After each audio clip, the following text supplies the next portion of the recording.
For decades, Cliff Richard was seen as the smiling face of British pop music, a man whose songs defined generations and whose charm seemed untouchable. But behind the bright lights and chart success lay private sorrows, broken relationships, and public betrayals that nearly destroyed him. What began as a story of triumph slowly turned into one of the most painful sagas in the history of British entertainment. Today, we retrace the steps of Cliff Richard, the victories, the heartbreak, and the moment that forced him into the shadows. From India to Britain, and the birth of Cliff Richard. Cliff Richard did not begin life in London, as many of his fans assumed. He was born Harry Roger Webb in Lucknow during the final years of British India. His earliest memories were of warmth and comfort under the Asian sun, but history soon tore that world apart. As unrest spread and the push for independence grew louder, the Webb family packed their belongings and boarded a crowded ship back to England. The long voyage brought them not to luxury, but to a country still scarred by war, where rationing was harsh and opportunities scarce. In a small home in Hertfordshire, Harry learned quickly that comfort was gone. The contrast between what he had known as a child and what he faced in post-war Britain left a deep mark. Out of that dislocation came a fierce desire to prove himself. Music became his escape. American rock and roll, with the raw electricity of Elvis Presley and the wildfire of Little Richard, hit him like a revelation. He began to dream not of fitting into his new surroundings, but of standing out. By his late teens, Harry Webb no longer existed. He re-emerged as Cliff Richard, a name chosen to project strength and permanence while nodding to the energy of his musical heroes. Alongside his backing group, first called the Drifters and later the Shadows, he recorded a debut single that would change everything: Move It. Unlike the polite pop of the time, it was sharp, rough-edged, and unapologetically rebellious. Within weeks, Cliff was hailed as Britain's first true rock and roll star. The reaction was overwhelming. Teenage hysteria swept the country, with fans fainting and screaming in scenes the nation had only ever heard about from Elvis concerts in America. Almost overnight, Cliff Richard was no longer just another young singer. He was the face of a cultural shift, the one who had brought a dangerous new sound to British soil. And for the first time, the UK had a rock idol of its own, a star who chose faith over fame. The 1960s were years when rebellion was celebrated and pop idols were expected to live on the edge.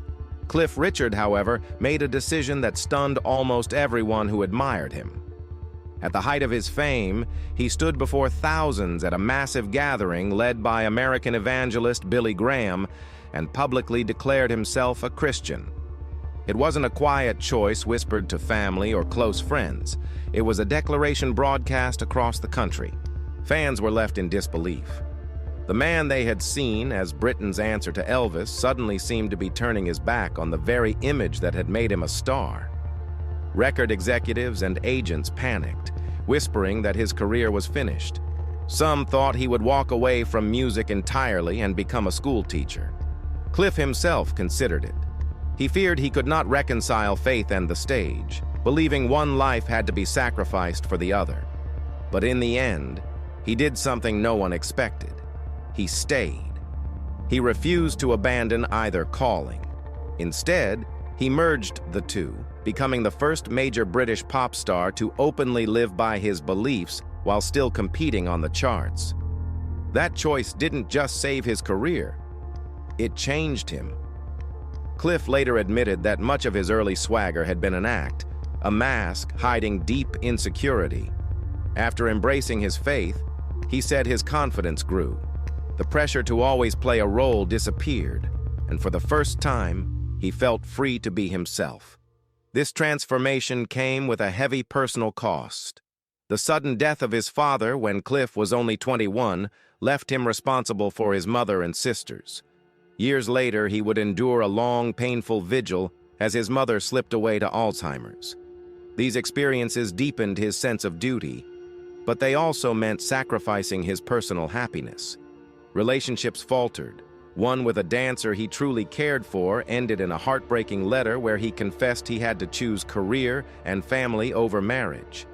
Other romances with actresses and dancers were short-lived, often undone by his growing fame and the responsibilities he carried.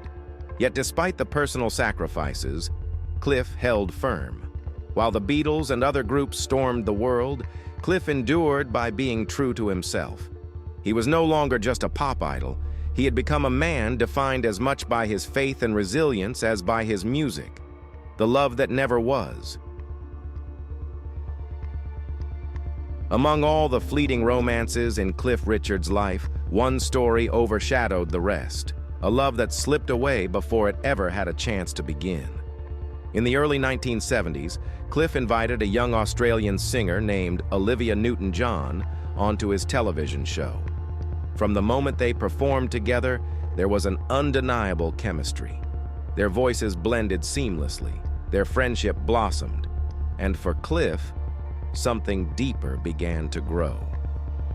But Olivia's heart was already elsewhere. She was in a complicated relationship with Bruce Welch, Cliff's own bandmate from the Shadows. Their affair was turbulent from the beginning, clouded by the fact that Bruce was still married when it began. For 5 years, they remained engaged, yet marriage never came. When Olivia finally left him, Bruce spiraled into depression and even self-harm, unable to bear the loss. Through it all, Cliff remained silent, caught between his loyalty to a friend and his unspoken love for Olivia. In his autobiography decades later, Cliff finally admitted what he had carried privately for years. He was in love with her, but by the time he realized it, his chance had already passed. He chose not to interfere, not to betray his bandmate, even though his own heart broke in silence. It was the kind of sacrifice that left a permanent scar. Despite this painful chapter, Cliff and Olivia never drifted apart. They continued to sing together for more than 40 years, recording the duet Suddenly for the film Xanadu, and performing classics in concert halls across the world. Cliff often said that Olivia had a kind of grace no one else could match. Their final duet came during his 75th birthday concerts at the Royal Albert Hall when they sang Suddenly, one last time. Neither of them could have known it would be their farewell on stage.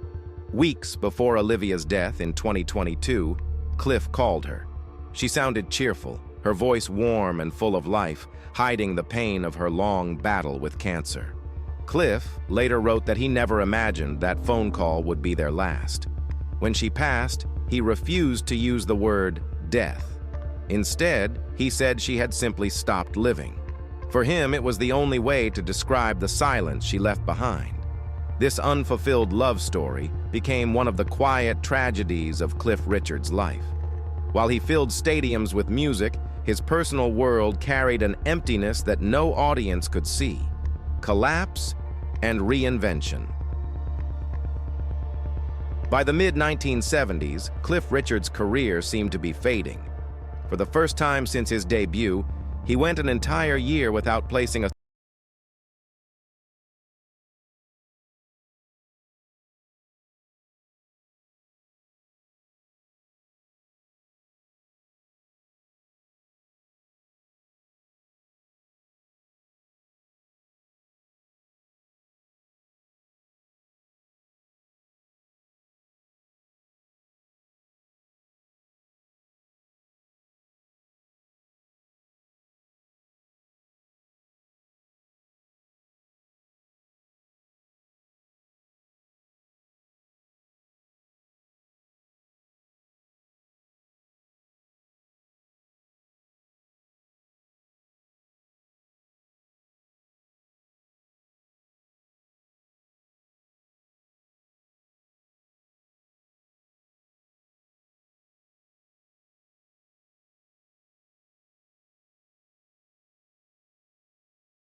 Single song in the charts. To many, it looked like his time was over. Younger acts were dominating the stage, and Cliff, once the rebellious face of rock and roll, appeared outdated in a world that had moved on. But just when critics were ready to write his obituary, he returned with something no one expected. In 1976, Cliff released Devil Woman, a dark, hard-edged song about curses and strange encounters. It was a sharp departure from the wholesome image people associated with him. The track roared into the charts, climbing into the top 10 in both Britain and America, and went on to sell more than 2 million copies. Suddenly, Cliff was no longer dismissed as yesterday's news. He was embraced by a new generation of listeners, even by some of rock's most respected names. Legends like Jimmy Page, Eric Clapton, and Elton John were spotted wearing badges supporting his comeback album. A music critic even compared the record to the best work of Marvin Gaye. This was not just a hit single. It was a rebirth. Cliff had successfully shed the teen idol label and reintroduced himself as a serious artist. Over the next decade, he continued to adapt. Albums like Always Guaranteed showed that he could craft modern pop without sounding dated. The record went platinum, spawning multiple hits and proving he could still compete in a marketplace filled with younger stars. Then came Christmas of 1988, when Cliff recorded Mistletoe and Wine. What began as a simple holiday song turned into a phenomenon, shooting to #1 and staying there for weeks. It became the year's best-selling single and has since earned platinum status, continuing to bring in royalties every holiday season. By the late 1980s, Cliff was once again a chart-topping force. The momentum carried into 1989 when he marked the release of his 100th single by inviting thousands of fans to a special performance at the London Palladium. He asked them to vote on what song he should release, giving his audience a direct hand in shaping his career. The result was another major hit, one that reaffirmed his connection with the public. Later that year, he filled Wembley Stadium with a show called The Event, which celebrated both his beginnings in the 1950s and his new successes. The concert was filmed, released worldwide, and became a landmark moment, showing that Cliff Richard wasn't just surviving, he was thriving.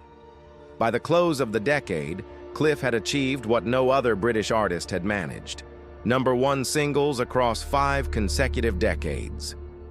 From the 1950s through the 1990s, he had remained a constant presence in music, a feat that placed him in a league of his own.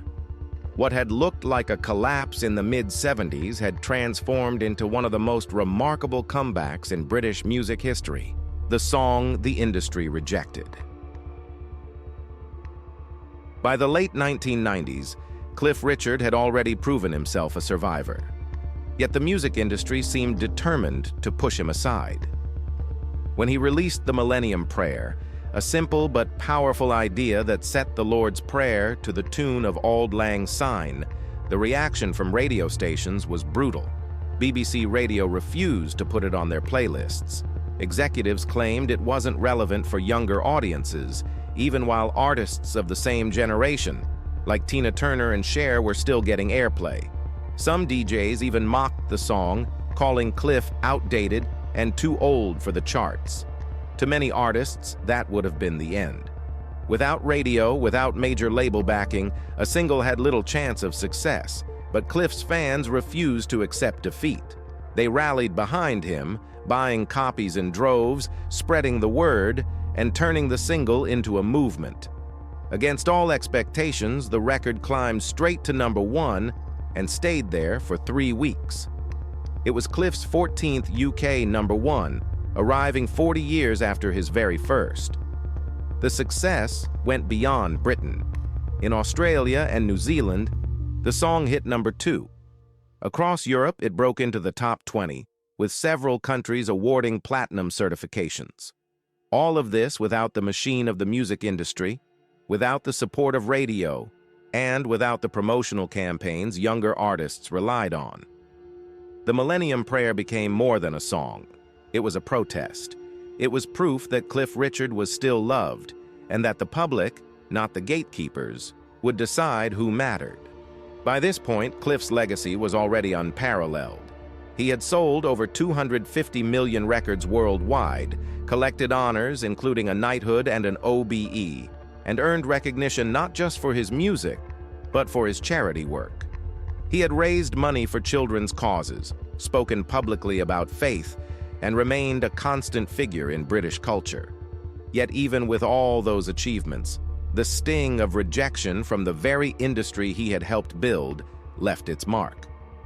The Millennium Prayer was his victory over that rejection, a reminder that resilience could still silence doubt. The raid that broke a legend. In 2014, Cliff Richard was at home in Portugal when he switched on the television and saw something that made his blood run cold. Live images showed helicopters circling above his house in Berkshire, while police officers searched through his belongings. It looked like a burglary, but it was far worse. The raid had been organized by South Yorkshire Police and broadcast in real time by the BBC, who had been tipped off in advance. For Cliff, it was a nightmare made public. The allegation was shocking. A man claimed Cliff had assaulted him during a Billy Graham rally in the mid-1980s. But as the details emerged, the story quickly collapsed. The accuser described a room at the stadium where the alleged incident had taken place, but that room hadn't even existed at the time.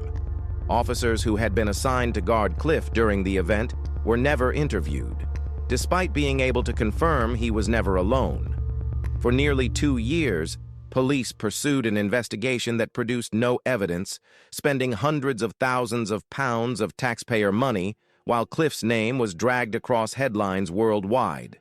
The impact on him was devastating. Once a man who filled Wembley Stadium, he now barely left his house. He lost weight, suffered from shingles, and struggled with insomnia. He described his home as feeling contaminated, no longer a safe place. Everyday activities, releasing albums, promoting books, even social appearances, were put on hold. The BBC made matters worse by entering their raid coverage into an awards competition while the case was still ongoing. It was a humiliating reminder that his suffering had been treated as entertainment. Eventually, prosecutors announced that no charges would be brought against him. For Cliff, that was not enough. The official wording, "insufficient evidence," left him furious. He wanted the truth spelled out, that there was no evidence at all. Still, in 2018, he finally found justice in a different way. The High Court ruled in his favor, declaring that his right to privacy had been violated in a sensationalist and unlawful way. He was awarded damages, and the ruling forced a change in how the British press could cover unproven allegations in the future. But no amount of money or legal victories could undo the scars. Cliff himself said he felt smeared, not by the police, but by the BBC. Even after being cleared, he struggled with the fear that people would always wonder. His career and reputation, built over 60 years, had been reduced in the public eye to a raid, a rumor, and a media circus. It was the darkest chapter of his life, one he would never fully escape. Cliff Richard's story is one of dazzling triumphs and devastating trials. A man who gave his life to music only to find himself betrayed by the very institutions that once celebrated him. Through love lost, faith tested, and reputation nearly destroyed, he survived with resilience that few could match. Do you believe Cliff Richard deserved better from the media? Comment yes or no below. And if this story moved you, don't forget to like the video, subscribe for more, and share it with others who want to uncover the hidden truths behind music's biggest legends.